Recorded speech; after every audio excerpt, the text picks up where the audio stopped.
ಎಲ್ರಿಗೂ ನಮಸ್ಕಾರ, welcome back to my channel. ಇವತ್ತಿನ ರೆಸಿಪಿ ಚಿಕನ್ ಸುಕ್ಕನ ಮಾಡ್ತಾ ಇದ್ದೀನಿ. ಇದು ದೋಸೆಗೆ, ಇಡ್ಲಿಗೆ, ಚಪಾತಿಗೆ, ಪರೋಟಾಗೆ ಮತ್ತು ನೀರು ದೋಸೆಗೆ, ಹಾಗೆ ಗೀ ರೈಸು, ಪಲಾವ್ಗೆ ಎಲ್ಲದಕ್ಕೂ ಕೂಡ ಒಳ್ಳೆ ಕಾಂಬಿನೇಷನ್ ಅಂತಲೇ ಹೇಳ್ಬೋದು.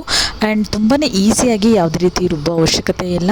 ಮನೆಯಲ್ಲಿ ಇರುವಂತಹ ಪದಾರ್ಥಗಳನ್ನ ಬಳಸ್ಕೊಂಡು ಈ ರೀತಿಯಾಗಿ ಸುಕ್ಕನ ಮಾಡ್ಬೋದು. ಸೊ ಬನ್ನಿ ರೆಸಿಪಿ ನೋಡೋಣ.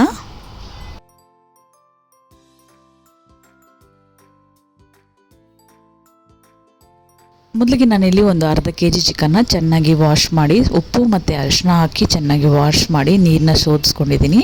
ಈಗ ಅದನ್ನು ಒಂದು ಬೌಲ್ಗೆ ಹಾಕ್ಕೊಂಡು 1 ಟೀ ಸ್ಪೂನಷ್ಟು ಜಿಂಜರ್ ಗಾರ್ಲಿಕ್ ಪೇಸ್ಟು, ಸ್ವಲ್ಪ ಅರಿಶಿನ, ಅಚ್ಕಾರದ ಪುಡಿ, ಖಾರಕ್ಕೆ ತಕ್ಕಷ್ಟು, ಹಾಗೆ ಧನಿಯಾ ಪುಡಿ, ಗರಂ ಮಸಾಲ, ಪೆಪ್ಪರ್ ಪೌಡರ್ ಮತ್ತು ಸ್ವಲ್ಪ ಕರ್ಡ್ ಮತ್ತು ಇದು ಚಿಕನ್ ಮಸಾಲ ಪೌಡರ್ ಇಷ್ಟನ್ನು ಕೂಡ ಹಾಕ್ಕೊಂಡು ರುಚಿಗೆ ತಕ್ಕಷ್ಟು ಉಪ್ಪನ್ನು ಕೂಡ ಹಾಕಿ, ನಂತರ ಸ್ವಲ್ಪ ಕರಿಬೇವು ಹಾಗೆ ಒಂದು ಹಸಿಮೆಣಸಿನಕಾಯಿನ ಈ ರೀತಿಯಾಗಿ ಕಟ್ ಮಾಡಿ ಹಾಕ್ಕೊತಾ ಇದ್ದೀನಿ. ಇಷ್ಟನ್ನು ಹಾಕಿ ಸ್ವಲ್ಪ ಎಣ್ಣೆನ ಹಾಕೊಂಡು ಚೆನ್ನಾಗಿ ಮಿಕ್ಸ್ ಮಾಡಿ ಇದನ್ನು 1 ಅವರ್ ಮ್ಯಾರಿನೇಟ್ ಮಾಡೋಕ್ಕೆ ಬಿಡಬೇಕು.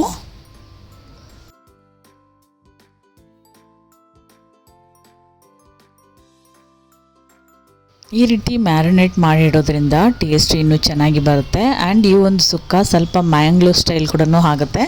ಸೊ ಮುಂದೆ ಸ್ಕಿಪ್ ಮಾಡಿದ್ರೆ ವಿಡಿಯೋನ ನೋಡ್ತಾ ಇರಿ.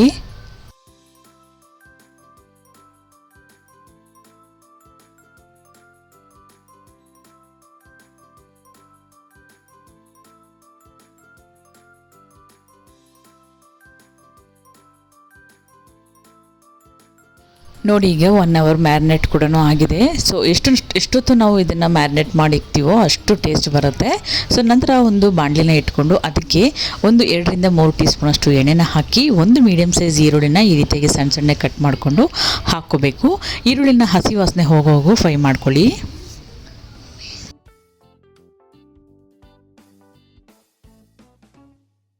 ಈರುಳ್ಳಿ ಈಗ ಚೆನ್ನಾಗಿ ಫ್ರೈ ಆಗಿದೆ. ನಂತರ ನಾವು ಆವಾಗಲೇ ಮ್ಯಾರಿನೇಟ್ ಮಾಡಿ ಇಟ್ಕೊಂಡಿದ್ದೀವಲ್ಲ ಅಷ್ಟು ಚಿಕನ್ನು ಕೂಡ ಹಾಕ್ಕೊಂಡು ಚೆನ್ನಾಗಿ ಫ್ರೈ ಮಾಡ್ಕೊಳ್ಬೇಕು. ಮತ್ತು ಸ್ವಲ್ಪ ಉಪ್ಪು ಹಿಡಿಸುತ್ತೆ, ನಾನು ಇಲ್ಲಿ ಉಪ್ಪು ಹಾಕೋತಾ ಇದ್ದೀನಿ. ಅದನ್ನು ಕೂಡ ಹಾಕ್ಕೊಂಡು ಚೆನ್ನಾಗಿ ಮಿಕ್ಸ್ ಮಾಡಿಕೊಂಡು ಎಣ್ಣೆ ಬಿಡೋವರೆಗೂ ಇದನ್ನು ಚೆನ್ನಾಗಿ ಫ್ರೈ ಮಾಡ್ಕೋಬೇಕು.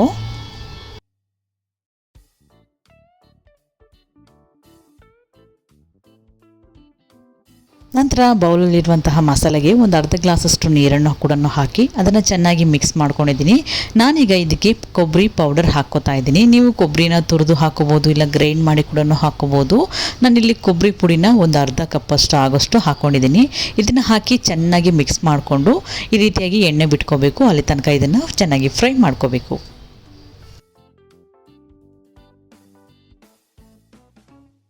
ನೋಡಿ, ಈಗ ಈ ರೀತಿಯಾಗಿ ಎಣ್ಣೆ ಎಲ್ಲ ಬಿಟ್ಕೊಂಡಿದೆ. ಇವಾಗ ನಮಗೆ ಪರ್ಫೆಕ್ಟ್ ಕನ್ಸಿಸ್ಟೆನ್ಸಿಯಲ್ಲಿ ಸುಕ್ಕ ರೆಡಿಯಾಗಿ ಹೋಯಿತು.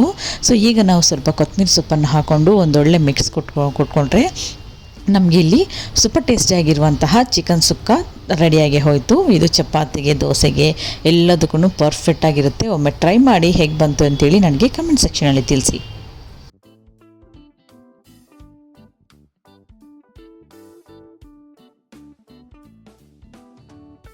ನೋಡಿ, ಇಲ್ಲಿ ಎಷ್ಟು ಸಾಫ್ಟಾಗಿ, ಎಷ್ಟು ಜ್ಯೂಸಿಯಾಗಿ ಚಿಕನ್ ಸುಕ್ಕ ರೆಡಿ ಆಯಿತು. ನಾನಿಲ್ಲಿ ದೋಸೆಗೆ ಸರ್ವ್ ಮಾಡಿ ಕೂಡ ತೋರಿಸ್ತಾ ಇದ್ದೀನಿ. ಇದಾಗಿತ್ತು ಇವತ್ತಿನ ರೆಸಿಪಿ. ಖಂಡಿತವಾಗ್ಲೂ ಇಷ್ಟ ಆಗಿದ್ದಲ್ಲಿ ಲೈಕ್ ಮಾಡಿ, ಶೇರ್ ಮಾಡಿ, ಕಮೆಂಟ್ ಮಾಡಿ, ಹಾಗೆ ಸಬ್ಸ್ಕ್ರೈಬ್ ಕೂಡ ಮಾಡ್ಕೊಳ್ಳಿ. ಮುಂದಿನ ವಿಡಿಯೋದಲ್ಲಿ ಸಿಗ್ತೀನಿ. ಅಲ್ಲಿ ತನಕ ಥ್ಯಾಂಕ್ ಯು, ಟೇಕ್ ಕೇರ್.